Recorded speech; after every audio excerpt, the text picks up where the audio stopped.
और अब आपको सुनाते हैं कि मुख्यमंत्री अरविंद केजरीवाल क्या कह रहे हैं, सुनिए। जो चुनी हुई सरकार है, जो चुनी हुई कैबिनेट है, उसके ऊपर हर जगह इन्होंने एक अफसर को बिठा दिया। अब डिपार्टमेंट्स में मंत्री की नहीं चलेगी, अफसर की चलेगी। अफसर को मंत्री का बॉस बना दिया।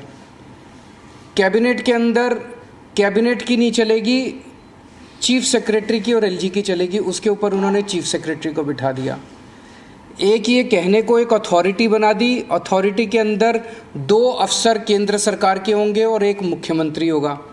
तो इसके अंदर मुख्यमंत्री के ऊपर 2 अफसरों को बिठा दिया। तो हर जगह इन्होंने अफसरशाही को सारा कंट्रोल दे दिया और अफसरशाही केंद्र सरकार कंट्रोल करेगी। अफसरों के ऊपर केंद्र सरकार का कंट्रोल होगा, सर्विसेज के जरिए और विजिलेंस के जरिए। तो एक तरह से केंद्र सरकार दिल्ली सरकार को अफसरों के जरिए चलाना चाहती है। हमारा देश एक जनतंत्र है, भारत एक जनतंत्र है और संविधान, भारत का संविधान की मूल आत्मा यही है कि हम एक जनतंत्र हैं। जनता सरकार चुनती है और उस सरकार को काम करने के सारे अधिकार होते हैं और वो सरकार, चुनी हुई सरकार, अफसरों के ज़रिए काम करती है। वो अफसर चुनी हुई सरकार को रिपोर्ट करते हैं। ये शायद दुनिया के इतिहास में पहली बार भारतीय जनता पार्टी ने ऐसा षड्यंत्र रचा है कि अब अफसर जो है वो चुनी हुई सरकार के ऊपर होंगे। क्यों? क्योंकि उन अफसरों के ऊपर केंद्र सरकार का कंट्रोल है। केंद्र सरकार उन अफसरों को कंट्रोल करती है, किसी को भी ट्रांसफ़र कर सकती है, किसी को सस्पेंड कर सकती है। कि अफसरों के ऊपर केंद्र सरकार का कंट्रोल है और अफसर जो है वो मंत्रियों के ऊपर बैठेंगे। तो जैसे किसी भी डिपार्टमेंट में मंत्री जो है वो अगर कोई आदेश देगा तो अफसर डिसाइड करेगा कि आदेश सही है कि गलत है। अगर अफसर को लगता है कि आदेश सही नहीं है, अगर वो, तो ये बहाना मार के कि वो अफसर आदेश सही नहीं है, वो अफसर आदेश मानने से इनकार कर सकता है। सरकार कैसे चलेगी ऐसे? हम मान लो कहते हैं कि 2 स्कूल बनाने, अफसर कहते हैं नहीं, इस दिल्ली में स्कूलों की ज़रूरत नहीं है। अगर अफसर लिख दे फाइल पे दिल्ली में स्कूलों की ज़रूरत नहीं है तो स्कूल नहीं बनेंगे। हम मान लो कहते हैं कि मोहल्ला क्लिनिक 100 और बनने चाहिए। चुनी हुई सरकार कहती है, हम तो जनता में घूमते हैं, हम कहते हैं भाई जनता मांग रही है इस इलाके में करोल बाग में एक मोहल्ला क्लिनिक बनाओ। अफसर कहता है नहीं, करोल बाग में मोहल्ला क्लिनिक की ज़रूरत नहीं है, बस फिर मोहल्ला क्लिनिक नहीं बनेगा। हम कहते हैं यहाँ पे पानी गंदा आ रहा है, अफसर लिख देता है पानी ठीक आ रहा है, बस पानी ठीक आ रहा है, फिर अफसर ने लिख दिया पानी ठीक आ रहा है। फिर हम कहते हैं यहाँ पे गंदगी बहुत ज़्यादा हो गई है, अफसर कहता है नहीं गंदगी नहीं है, सही है, तो बस फिर सही है। तो ये अफसर को पावर दे दी। कैबिनेट जितने निर्णय लेगी, कैबिनेट मतलब सुप्रीम बॉडी, चुनी हुई सरकार की सुप्रीम बॉडी जिसमें सारे मंत्री होते हैं, मुख्यमंत्री उसका अध्यक्ष होता है। तो कैबिनेट जो भी निर्णय लेगी वो निर्णय सही है कि गलत है, ये चीफ सेक्रेटरी डिसाइड करेगा। तो चीफ सेक्रेटरी डिसाइड करेगा कैबिनेट ने निर्णय सही लिया कि गलत लिया, और फिर वो एलजी को रिकमेंड करेगा। इस पे कैबिनेट के किसी भी निर्णय को पलट सकता है। ये तो संविधान में भी नहीं दे रखा कि एलजी किसी भी निर्णय को पलट सकता है। इन्होंने नया एक संविधान बदल दिया और ये अथॉरिटी बनाई है कि अथॉरिटी के अंदर मुख्यमंत्री बैठेगा, मुख्यमंत्री के सर पे 2 अफसर बैठेंगे। तो ये एक बहुत बड़ा षड्यंत्र है। अथॉरिटी की जो मीटिंग है, अथॉरिटी कितना फ्यूटाइल एक्सरसाइज है इससे आप समझ सकते हो। ये पहली मीटिंग हुई, इसके पहले एक फ़ाइल आई मेरे पास 15 दिन पहले, लास्ट वीक ऑफ मई में। उस फाइल में वो एक ऑफिसर को सस्पेंड करना चाहते थे। उसको फाइल को पढ़ने के बाद मेरी 3-4 क्वेरीज थी, क्लैरिफिकेशंस थे। तो मैंने फाइल पे लिखा कि ये 3-4 मेरे क्लैरिफिकेशंस हैं और इनका जवाब दिया जाए। उसके बाद मैं बताऊंगा कि मीटिंग किस दिन होगी, कितने बजे होगी और कहाँ होगी।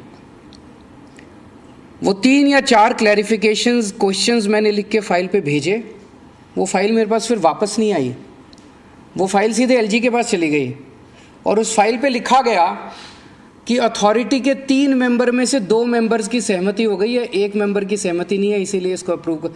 तो वो तो हमेशा ही उन दोनों की सहमति है, वो तो दोनों केंद्र सरकार के ऑफिसर्स हैं और मैं ही उसमें अकेला हूँ।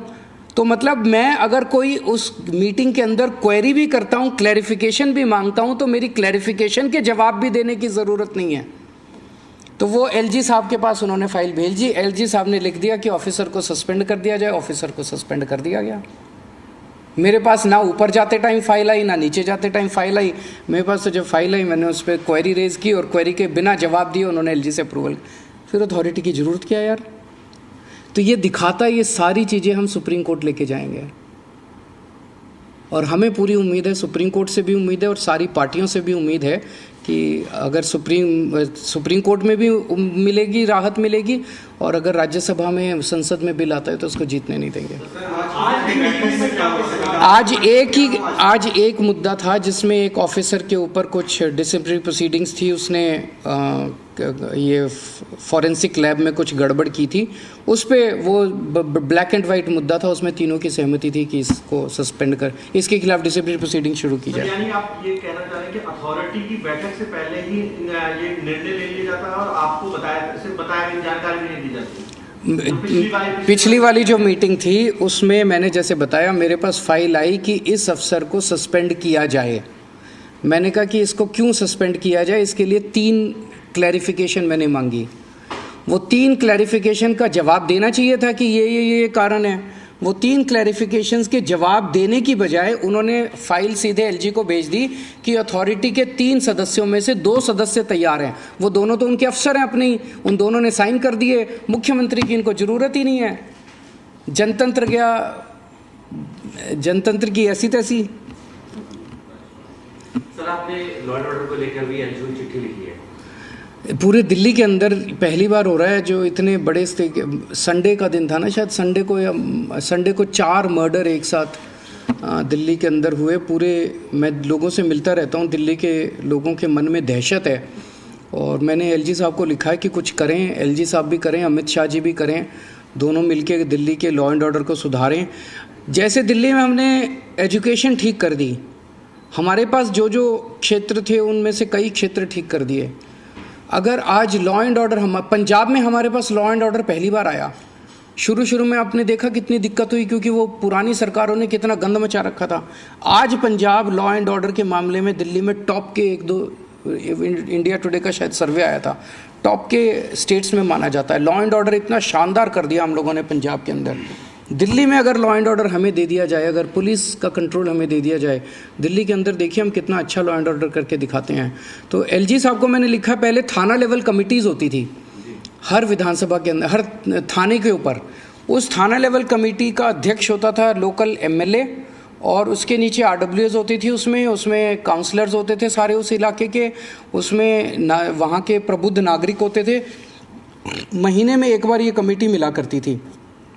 इस कमेटी को रिवाइव करने की ज़रूरत है। 2013 में जब से हमारी सरकार बनी 15 में, तब से ये थाना लेवल कमेटी को डिसबैंडमेंटल कर दिया गया था, इसको दोबारा रिवाइव करना चाहिए। सर, 23 तारीख को विपक्ष की एक मीटिंग है सर, और कांग्रेस का स्टेट से क्लियर नहीं हो पा रहा है, इसको लेकर आप क्या सोचते हैं? इस कांग्रेस से मैं उम्मीद करता हूँ सारी पार्टियाँ पूछेंगी उस मीटिंग में, भाई आप अपना स्टैंड बताइए। और मैं समझता हूँ कि सबसे पहला, उस मीटिंग का सबसे पहला एजेंडा होगा अध्यादेश, कि दिल्ली के अंदर जनतंत्र को ख़त्म करने के लिए, और मैं वहाँ सारी पार्टियों को समझाऊंगा, टेक्निकली भी कॉन्स्टिट्यूशन लेके जाऊंगा, मैं संविधान लेके जाऊंगा, कि आप ये ना समझें कि ये दिल्ली आधा राज्य है इसलिए दिल्ली के बारे में ये अध्यादेश आया है। ये अध्यादेश तमिलनाडु में भी आ सकता है, ये अध्यादेश महाराष्ट्र में भी आ सकता है, वेस्ट बंगाल में भी आ सकता है, पंजाब में भी आ सकता है।